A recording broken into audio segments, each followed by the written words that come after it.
Kumbuka kuna kesho, kumbuka kuna kesho.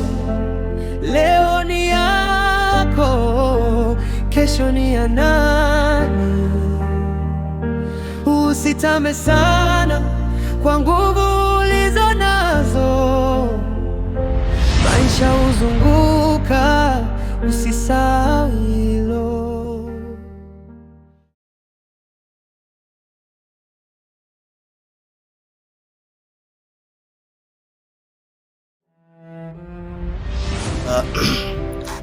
Asante kwa maelekezo, maana nilifika kati hapo tukaanza kuwasiliana, nimekuja vizuri, lakini kufika kati hapo nimekosea njia, ila nashukuru simu zimenisaidia mpaka nimefika. Kwanza kabisa mwalimu, nitangulize shukrani za dhati kwa sababu ni walimu wachache ambao wana ushirikiano na wazazi. Una moyo wa kipekee sana, na mimi nashukuru kwa kuja mpaka hapa, na kama tulivyoongea kwenye simu. Karibu sana. Asante. Mimi ni mwalimu wake mlezi Jamali. Nahitaji kujua uko naye vipi Jamali? Huyu Jamali mimi ni kaka yake, na tumetoka tumbo moja kabisa, baba mmoja na mama mmoja. Na baada ya wazazi kufariki, mimi nilichukua jukumu la kulea Jamali. Kwa hiyo ondoe shaka kabisa, mimi ni kaka yake na Jamali.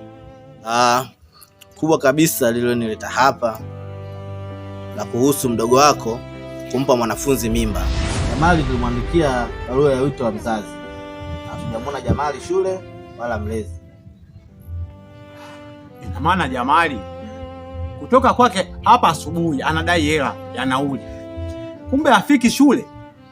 Hili limekaaje mwalimu? Mbona nazidi kuchanganyikiwa? Mimba, Jamali haonekani shule, hii imekaaje? Punguza jazba. Siwezi kushusha jazba kwa sababu ni vitu ambavyo vinanichanganya. Yaani ni vitu ambavyo vinanichanganya, unajua. Mimi kuja hapa nikuletea taarifa. Muda umeshanitupa mkono, kwa hiyo nikopa namba ruksa niweze kuondoka. Anyway, kwanza mwalimu, mimi nashukuru kwa moyo wako na kuweza kuja moja kwa moja mpaka nyumbani na kunieleza, sababu ni swala ambalo nilikuwa silijui, na nikuahidi tutakuwa bega kwa bega mpaka kujua nini hatima hili swala. Nashukuru. Nikuage tu na nikutakia safari njema. Asante sana. Karibu tena siku nyingine. Tutajuana. Karibu sana. Haina shida.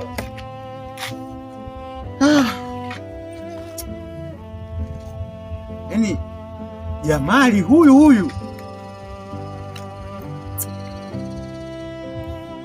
hivi, Jamali anajielewa kweli? Ina maana aoni hata maisha tunaoishi hapa. Atazami kaka yake ninavyosumbuka kumsomesha, nasumbuka najinyima kwa ajili yake, alafu anaenda shule anafanya upuuzi, anampa mwanafunzi mimba. Sasa ni maisha gani anayoyataka huyu Jamali?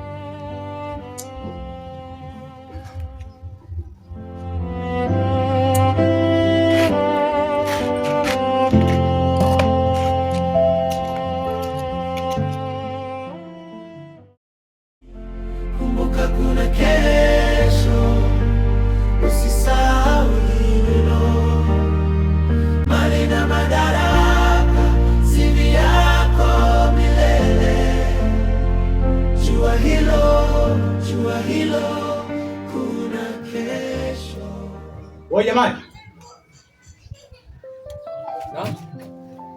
ni muda gani unatoka shule? Saa 10 kaka. Unaona ni muda sahihi kutoka shule kweli huu? Hamna, mwalimu yuko na vipindi vingi. Subiri hapo na jambo nataka tuongee. Sawa kaka.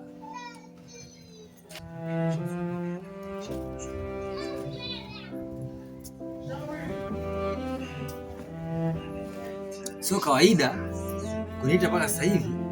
Waga ngefika tu nyumbani na pizza ndani. Lakini nashangaa sasa hivi nimefika na kufika tu. Ameniita kama subiri kuna coach. Si kuna nini yani? Sio kawaida kabisa, hapa kuna kitu. Sio kama nimeabananga. Bwana mimi najijua.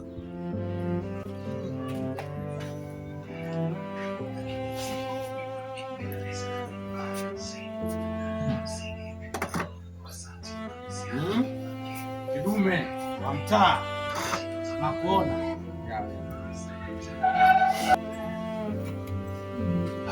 Unajua Jamali, mimi nashindwa kuelewa kabisa.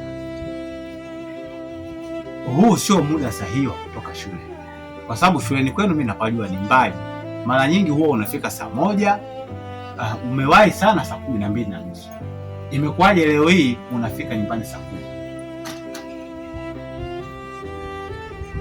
Hamna kaka, vipindi leo vilikuwa vingi sana, vilikuwa tu vichache. Ni maswali tu mawili la dini na history basi. Wewe Jamali, wewe ulikoamkia, mimi kaka yako nishalala muda mrefu.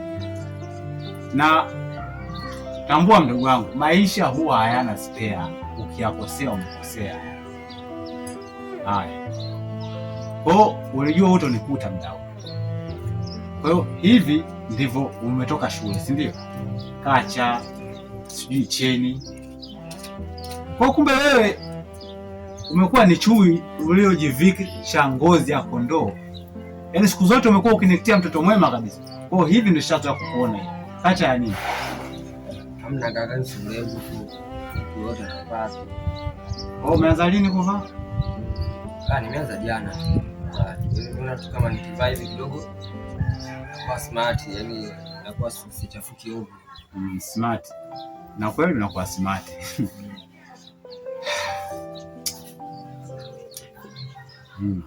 Unakuwa smart. Mbio za sakafuni ushia ukingoni. Na kama kuna makundi yanakudanganya, kaa ukijua kuwa makundi hayatakupa faida yoyote. Yaani umebadilika sana. Haukuwa hivi mdogo wangu. Unajua mimi siku zote nakaa na sikujui vizuri. Hamna kaka, mimi nipo tu vizuri, sina makundi yoyote. Kama kuna watu wamekwambia maneno wananigopea, mimi sina makundi yoyote. Sawa. Kwa hiyo wanakusingizia. Wananisingizia tu, unajua majirani. Kwa hiyo wanakusingizia, si ndio? Wananisingizia tu kaka. Na swala kumpatia ujauzito mwanafunzi mwenzio wanakusingizia. Hivi Jamali, ujionee hata huruma maisha yako. Unionee huruma hata mimi kaka yako. Haya, umekwenda kuleta balaa zito kabisa hilo.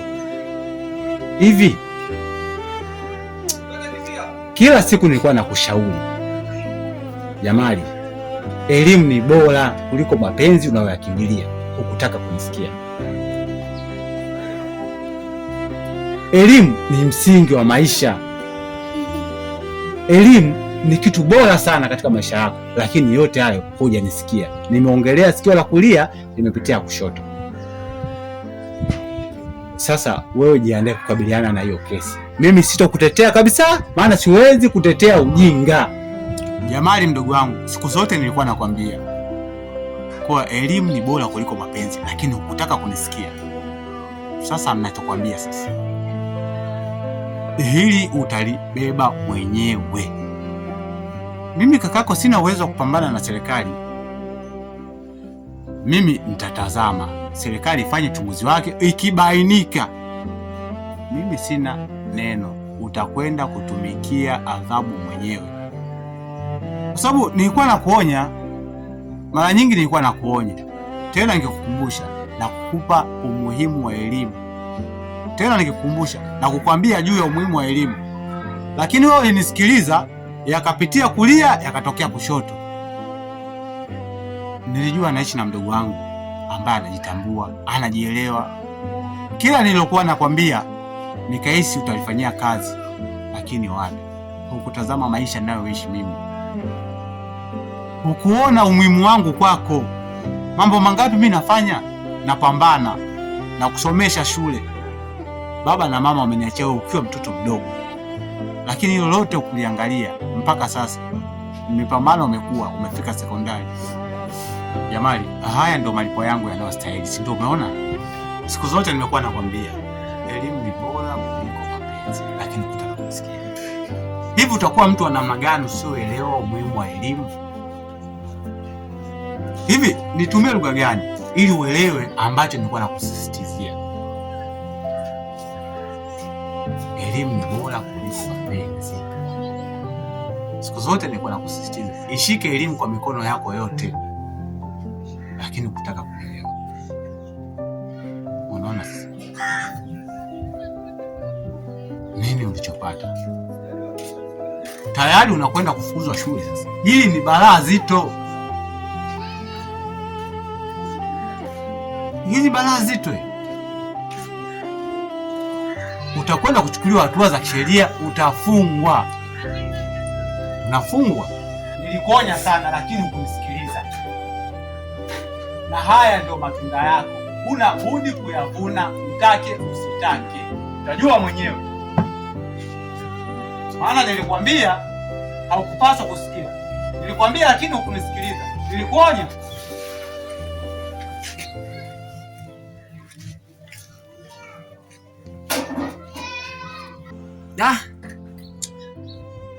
Nimezingua kweli.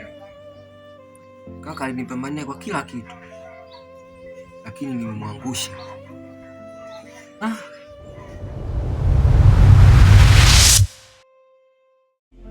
Kumbuka kuna